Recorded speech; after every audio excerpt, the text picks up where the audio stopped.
So, Kyrie Irving, St. Pat's legend, originally from West Orange, New Jersey. But that's neither here or there. We're not doing a player profile, a New Jersey player profile today. It's a little story time about the time I met Kyrie Irving. So, I'm from South Jersey. Kyrie's from North Jersey. I believe West Orange claims North Jersey, not Central. I'm not sure. But growing up, my father and I were huge sports geeks, sports nerds. There was some talent in New Jersey. We was traveling to go watch it. Not only because we liked watching sports, was because, I was an athlete growing up in the state of New Jersey. I want to see my competition. I want to see the guys who was, labeled the great players in the state. So, 2009, right? St. Pat's came down to South Jersey to play against St. Augustine. At the time, St. Augustine had a small guard by the name of Isaiah Morton. He's actually from New York, but he played and went to school at St. Augustine, and I think Richland, New Jersey. That's where St. Augustine is, right? So at the time, St. Pat's, they were like top 5 in the nation, right? And their main players was 5-star Dexter Strickland. They had freshman, he's either a freshman, he was a sophomore, the top sophomore in the nation, Michael Gilchrist. They had another junior guard, I think he was either a junior or senior, Eric Gordon. He went to Western Kentucky, right? So St. Pat's was stacked, but they was led by Dexter Strickland, 5-star, McDonald's All-American. So we're going to this game wanting to see Dexter Strickland, the 5-star top 10 player in the nation, in action. So, I'm in 8th grade at the time, I believe, 2009. I'm in 8th grade. And I'm just watching the warm-ups. I see Isaiah Morton on one side of the court for St. Augustine. I see Dexter Strickland, Michael Gilchrist, and Eric Gordon on the other side for St. Pat's. I'm like, all right, yeah, St. Pat's is about to get him right. And 2 rows ahead of us, I hear 2 guys talking. They're like, yo, the best player's not even playing tonight. I'm thinking to myself, what are they talking about? Dexter Strickland, he's in uniform right now. He is playing. So I started being nosy. They was like, yo, best player is that kid right there. His name is Kyrie Irving. I'm like, Kyrie Irving? I never heard the name before. So now I'm trying to figure out who they talking about. And I see this, this kid. He looks about 5'10", 5'11". He had his school uniform on still. And he had bushy eyebrows and he didn't look like a baller, right? So I'm thinking to myself, they talking about him right there? So I kept listening to the dudes in front of me he's like, yo, man, listen, Kyrie Irving, he at work.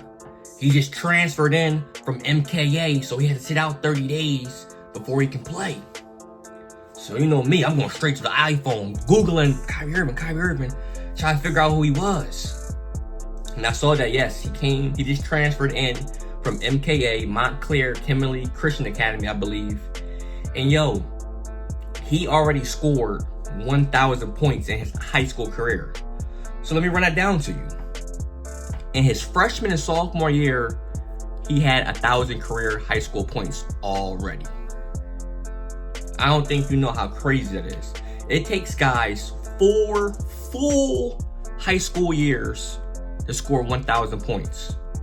Kyrie Irving already had that underneath his belt from his freshman and sophomore season in high school. Fresh out of 8th grade, fresh out of middle school, he was getting buckets. Let's say you average 25 games per season in high school.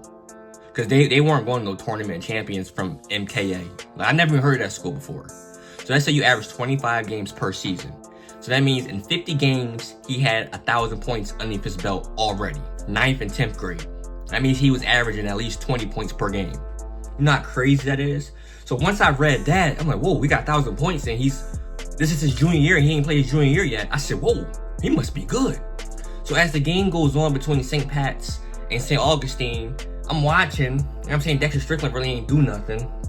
Michael Gilchrist, he had an alright game. You know what I'm saying? St. Pat's won. You know what I'm saying? Isaiah Morton, he did his thing for St. Augustine. But as the game is going on, I keep finding myself going back to the bench, looking at this kid in his school uniform. and he's into the game. I'm thinking to myself like, Kyrie Irving, dang, I never heard that name. He got 1,000 points already? And he transferred to St. Pat, so I know he has to be good. This is before I seen highlights, anything. Fast forward a couple weeks later, Kyrie Irving is now eligible to play. He sat his 30 days from transferring, and St. Pat's was playing on ESPN. I remember this like it was yesterday, because Lincoln High School had Lance Stephenson, like a top 3 player in the nation. Lance Stephenson. I ain't gonna get too much into Lance Stephenson because this is Jersey Tuff. Lance is from New York. But Lincoln was playing St. Pat's on ESPN. And Kyrie was finally playing. And they labeled him as a key player to watch. And at the time, he was only a 4-star. He wasn't ranked high whatsoever. He's a 4-star, though. And his top offers was like Indiana, Rutgers, and like NC State. Something no small. Not small, but like not your Kentucky's, Dukes, UConns. And I saw Indiana. I said, yo, he gonna end up going to Indiana one day. This is what I'm thinking, because that was the biggest offer that was listed. But again, I haven't seen him play yet. So the game starts. And he's doing his thing, but I can tell he can ball. Because he's leading the fast break, and he had the handle. The handle that y'all see in today's NBA game is the handle he had back in high school. He was dishing the rock, a little midi game, couple threes, layups. But the one play that me and my dad reminisce on to this day is he drove to the lane, right, on the left-hand side of the basket. If you know basketball, if you're like a fundamental player, the left-hand side of the basket is a left-hand layup. This man, and it was traffic, right? So he drove in the lane. He had the ball on the right, on the left-hand side of the basket, and he hit one of these. Like what y'all be seeing in the NBA today. He was in traffic, and he hit one of these. Put some English on it, on top of the backboard, won him, and jogged back like it was nothing. I said, whoa. I ain't never seen that before, right? Like, I tried that one time in one of my games, and it looked crazy. My dad was like, what you doing? I was trying to be Kyrie. But that one play on ESPN versus Lincoln, he was in traffic and hit one of his normal layups in today's game that I've never seen before. And the way that he jogged back without, I just did that like it was normal. I knew he was good. So that was the first taste that I've seen of Kyrie. Fast forward to the summertime. This is the summer before his senior year. He was going crazy in AAU. And for those of you who's from Jersey, you know the top AAU programs in Jersey is the NJ Players. Tim Thomas's team. NJ Players. If you're a top baller, 9 times out of 10 you're playing for the NJ Players. Or you can, splash into Philly, play for team final. You can splash into New York and play for the Gauchos. So I'm thinking to myself, like, all right, Kyrie, he's going to play for the Players. No. He's playing for a small West Orange-based team called the NJ Roadrunners. Google it.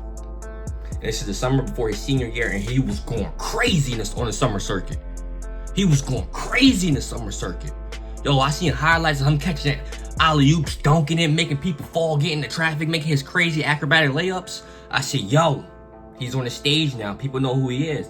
Yo, that summer, he went from being a 4-star with some mild offers to top 3 player in the nation, #1 point guard, 5-star, and he's going to Duke now. And that fast. And I'm watching a McDonald's All-American game. I think he got co-MVP. Then I was so excited to watch him play at Duke. But we all know he played like 3 games and got hurt, but he still went #1. He still went #1. It's crazy. And that's, how I was introduced to New Jersey great Kyrie Irving, man. Crazy story. How, you went from seeing this kid in his school uniform because he transferred and he couldn't play, but he was the star of the night, to watch him in action at first versus a top high school from New York. He had like 16 that game, to killing it in the summer AAU programs, to going to McDonald's All-American, getting co-MVP, to going to Duke, playing only a couple games because he got hurt, and still to go #1. And like I said, they list him at 6'3". Kyrie's like maybe 6'1". So for you to be a small guard, play 3 to 7 college games and still go #1, you know how good you is. And that's it, man. That's the story of how I met Kyrie, man. You know what I'm saying? The end of this video, Stay tough, stay Jersey.